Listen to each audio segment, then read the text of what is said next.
पार्वती अपने तप को पूर्ण होते देख घर लौट आई और अपने माता पिता से सारा वृत्तांत कह सुनाया। अपनी दुलारी पुत्री की कठोर तपस्या को फलीभूत होता देखकर माता पिता के आनंद का ठिकाना नहीं रहा। उधर शंकर जी ने सप्तऋषियों को विवाह का प्रस्ताव लेकर हिमालय के पास भेजा और इस प्रकार विवाह की शुभ तिथि निश्चित हुई। सप्तऋषियों द्वारा विवाह की तिथि निश्चित कर दिए जाने के बाद भगवान शंकर जी ने नारद जी द्वारा सारे देवताओं को विवाह में सम्मिलित होने के लिए आदरपूर्वक निमंत्रित किया और अपने गणों को बारात की तैयारी करने का आदेश दिया। उनके इस आदेश से अत्यंत प्रसन्न होकर गणेश्वर, शंकर्ण, केकराक्ष, विकृत, विशाख, विकृतानन, दुंदुब, कपाल, कुंडक, काकपादोदर, मधुपिंग, परमथ, वीरभद्र आदि गणों के अध्यक्ष अपने अपने गणों को साथ लेकर चल पड़े। नंदी, क्षेत्रपाल, भैरव आदि गणराज भी कोटि कोटि गणों के साथ निकल पड़े। ये सभी 3 नेत्रों वाले थे। सबके मस्तक पर चंद्रमा और गले में नीले चिन्ह थे। सभी ने रुद्राक्ष के आभूषण पहन रखे थे।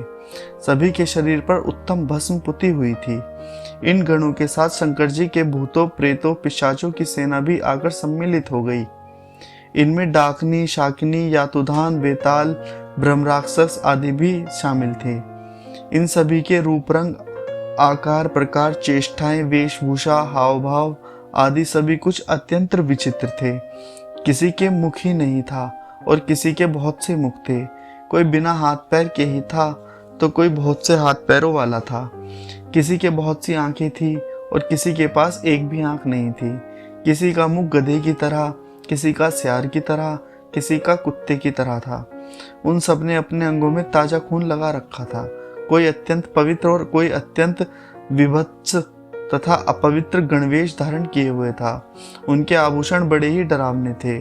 उन्होंने हाथ में नरकपाल ले रखा था। वे सबके सब अपनी तरंग में मस्त होकर नाचते गाते और मौज उड़ाते हुए महादेव शंकर जी के चारों ओर एकत्रित हो गए। चंडी देवी बड़ी प्रसन्नता के साथ उत्सव मनाती हुई भगवान रुद्रदेव की बहन बनकर वहां आ पहुंची। उन्होंने सर्पों के आभूषण पहन रखे थे। वे प्रेत पर बैठकर अपने मस्तक पर सोने का कलश धारण किए हुए थे। धीरे धीरे सारे देवी देवता भी एकत्र हो गए।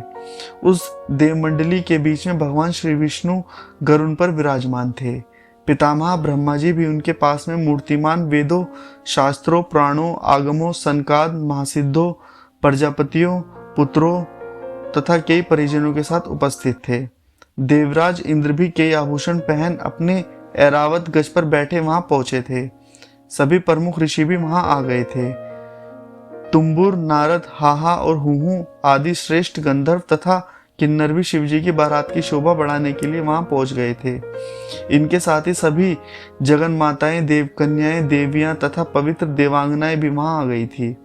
इन सभी के वहां मिलने के बाद भगवान शंकर जी अपने स्फुटिक जैसे उज्जवल सुंदर वृषभ पर सवार हुए। दूल्हे के वेश में शिवजी की शोभा निराली ही छटक रही थी।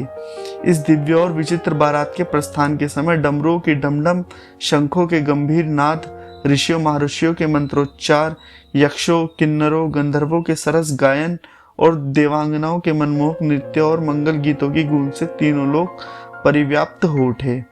उधर हिमालय ने विवाह के लिए बड़ी धूमधाम से तैयारियां की और शुभ लगन में शिवजी की बारात हिमालय के द्वार पर आ गई।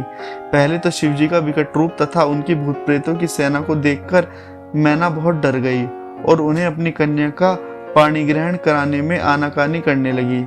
पीछे से जब उन्होंने शंकर जी के करोड़ों कामदेवों को लजाने वाला 16 वर्ष की अवस्था का परम लावण्य रूप देखा तो वे देहगेह की सुधि भूल गई और शंकर पर अपनी कन्या के साथ ही साथ अपनी आत्मा को भी न्योछावर कर दिया। हर गौरी का विवाह आनंद पूर्वक संपन्न हुआ। हिमाचल ने कन्यादान दिया। विष्णु भगवान तथा अन्यान्नव देव और देव रमणियों ने नाना प्रकार के उपहार भेंट किए। ब्रह्मा जी ने वेदोदित रीति से विवाह करवाया। सब लोग अमित उत्साह से भरे अपने अपने स्थानों को लौट गए।